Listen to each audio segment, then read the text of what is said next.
Right Vikarabad జిల్లాకి సంబంధించిన breaking news చూస్తున్నాం. లగచర్లలో భూ అభిప్రాయ సేకరణకు వెళ్లిన కలెక్టర్ అధికారులపై దాడి ఘటనను పోలీస్ శాఖ సీరియస్ గా తీసుకుంది. ఈ ఘటనపై ఉన్నత స్థాయి సమీక్ష జరిపేందుకు పరిగి పోలీస్ స్టేషన్ కు అదనపు డీజీ మహేష్ భగత్, ఐజీ సత్యనారాయణ వెళ్లారు. లగచర్ల ఘటనపై దాడి, అరెస్టులపై పోలీసు ఉన్నతాధికారులు సమీక్షిస్తున్నారు. ఇప్పటికే 3 కేసులు నమోదు చేసి 20 మందిని అరెస్టు చేశారు. మాజీ ఎమ్మెల్యే పట్నం నరేందర్ రెడ్డితో పాటు కీలక సూత్రధారులు సురేష్, విశాల్ను అరెస్టు చేశారు.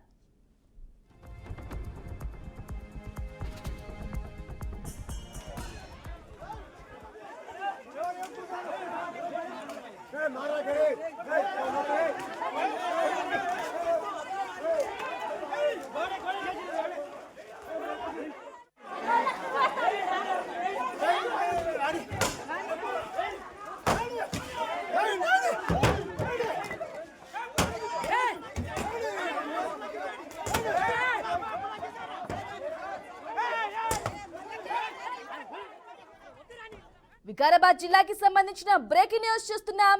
లగచర్లలో భూ అభిప్రాయ సేకరణకు వెళ్లిన కలెక్టర్ అధికారులపై దాడి ఘటనను పోలీసు శాఖ సీరియస్ గా తీసుకుంది.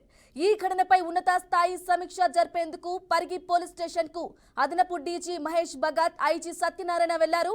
లగచర్ల ఘటనపై దాడి, అరెస్టులపై పోలీసు ఉన్నతాధికారులు సమీక్షిస్తున్నారు. ఇప్పటికే 3 కేసులు నమోదు చేసి 20 మందిని అరెస్టు చేశారు. మాజీ ఎమ్మెల్యే పట్నం నరేందర్ రెడ్డితో పాటు కీలక సూత్రధారులు సురేష్, విశాల్ను అరెస్టు చేశారు. ఇక ఇదే అంశంపై మరింత సమాచారం అందించడానికి మా ప్రతినిధి క్రాంతి అందిస్తారు. క్రాంతి, చెప్పండి. దాడి ఘటనకు పోలీస్ శాఖ సీరియస్ గా తీసుకున్నట్లుగా తెలుస్తోంది. అంటే ఇప్పటికే 3 కేసులు కూడా నమోదు చేసి 20 మందిని అరెస్ట్ చేశారు. మాజీ ఎమ్మెల్యే పట్నం నరేందర్ రెడ్డితో పాటు కీలక సూత్రధారులు సురేష్, అలాగే విశాల్ను కూడా అరెస్ట్ చేశారు. ఇంకా మరిన్ని అరెస్టులు అయ్యే అవకాశాలు ఉన్నాయా? కీలక నేతలు, దీనికి సంబంధించిన డీటెయిల్స్ ఇవ్వండి.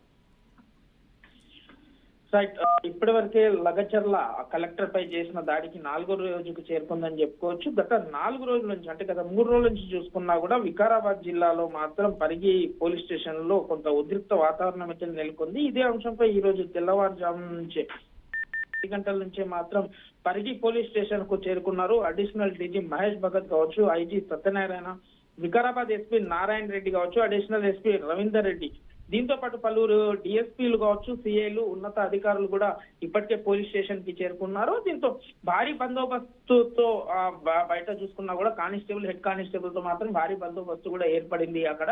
అయితే ఎందుకంటే ఇప్పటి వరకే చూసుకున్నా నిన్న జరిగిన ఏదైతే రిమాండ్ రిపోర్ట్ లో కూడా దాదాపుగా కేటీఆర్ పేరు కూడా నేమ్ దాంట్లో ఇవ్వడం అయితే జరిగింది. ఎందుకంటే ఖచ్చితంగా కేటీఆర్ ని కూడా అరెస్ట్ చేస్తారా ఏంటి అనేది మాత్రం ఇప్పటి వరకు ఒక ప్రశ్నార్థంగా మిగిలిందని కూడా చెప్పుకోవచ్చు. అయితే ఒకవేళ, ఎందుకంటే ఇప్పటికే పట్నం నరేందర్ రెడ్డిని దాదాపుగా 42 సార్లు ప్రధాన నిందితుడు సురేష్ అనే అతను ఆ సమయంలో కాల్ చేశారు. దాంట్లో నిన్న చూసుకున్నా కూడా పట్నం నరేందర్ ని ఏసీపీ కావచ్చు, ఎస్పీ ఆధ్వర్యంలో మాత్రం విచారణ కొనసాగిన తర్వాత నిన్న సాయంత్రం రిమాండ్ కి అయితే తరలించారు చెర్లపల్లి జైలుకి.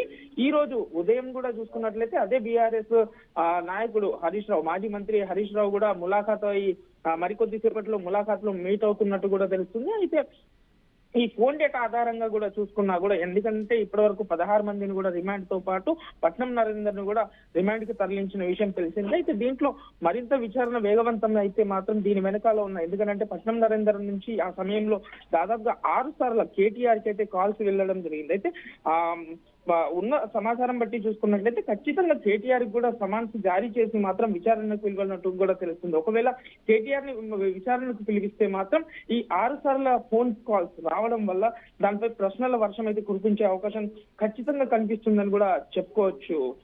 చందన, అయితే క్రాంతి, చెప్పండి. అంటే కేటీఆర్ కి 6 సార్లు ఫోన్ చేస్తే మా నేత మేమే చేసుకుంటే తప్పేంటి అని కేటీఆర్ ప్రెస్ మీట్ పెట్టినప్పుడు అనడం కూడా జరిగింది. అంటే కేవలం కలెక్టర్ అధికారులపై దాడి ఘటన ప్లాన్ ప్రకారం ఉద్దేశపూర్వకంగానే ఈ దాడి జరిగినట్లు కూడా చెప్తూ ఉన్నారు పోలీస్ శాఖ ఉన్నత స్థాయి సమీక్షలు కూడా. అంటే ఎలా చూడొచ్చంటారు వీటన్నిటిని? రైట్ చందన, నిన్న ఏదైతే కేటీఆర్ పెట్టిన ప్రెస్ కాన్ఫరెన్స్ మీటింగ్ లో చూసుకున్నట్లయితే ప్రధాన నిందితుడు సురేష్ కూడా అతను ఒక బీఆర్ఎస్ కార్యకర్త అని కూడా చెప్పుకోవడం జరిగింది. అతనికి దాదాపుగా 7 నుంచి 9 ఎకరాలు కూడా అక్కడ భూమి ఉన్నట్టు కూడా మాత్రం కేటీఆర్ చెప్పడం జరిగింది. అతను మా కార్యకర్తలు ఉన్న సమస్య, ఎందుకంటే గత ఇది 8 నెలల నుంచి, ఎందుకంటే నిన్న మొన్న జరిగిన విషయం కాదు, ఈ ఫార్మా కంపెనీస్ తీసుకురావడానికి కొడంగల్లో తీసుకొచ్చి వాళ్ళ ఏదైతే సీఎం రేవంత్ రెడ్డి అల్లుడికి ఈ ఫార్మా కంపెనీల్లో పెట్టుబడులకు పెట్టడానికి మాత్రం ఈ రైతుల దగ్గర నుంచి భూమిని లాక్కుంటున్నా అనే విషయంలో మాత్రం ఆవేశంతో మాత్రం జరిగిన దాడి. ఒకవేళ అక్కడ జరిగిన కూడా కలెక్టర్ స్వయంగా కూడా చెప్పారు, నాపై దాడి జరగలేదు, నా వెహికల్ కావచ్చు ఇతర అధికారుల మీద దాడి జరిగిందని కూడా చెప్పడం, దీన్ని కూడా మరోసారి అయితే కేటీఆర్ చెప్పడం అయితే జరిగింది. అయితే ఇదే అంశం లేదు, పట్నం నరేందర్ గౌడ్ అక్కడ జరుగుతున్న రైతులకు జరుగుతున్న నష్టంపై మేము మాట్లాడడం జరిగింది తప్ప దీంట్లో కక్షపూర్వకంగా చేసింది ఏమీ లేదు.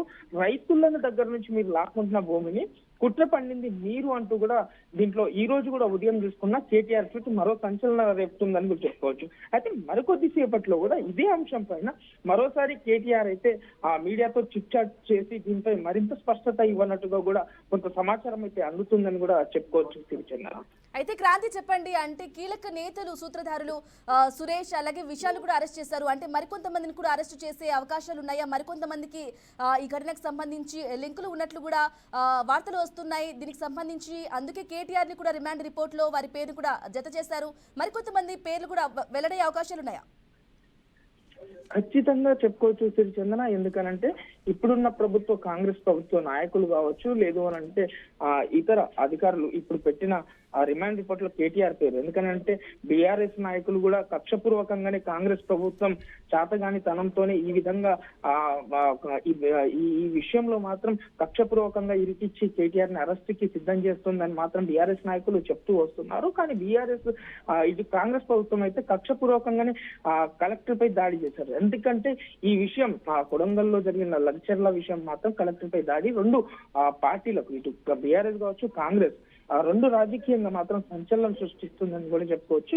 ఎందుకనంటే ఖచ్చితంగా ఒకవేళ ఎందుకనంటే ప్రతిపక్షంలో ఉన్నా కూడా దీనికి న్యాయం జరగాలని రైతులకు అండగా ఉంటామని కూడా కేటీఆర్ అయితే చెప్పడం జరిగింది. దీంట్లో తప్పేంటి అనేసి కూడా ప్రశ్నించడం అయితే జరిగింది అని కూడా చెప్పుకోవచ్చు.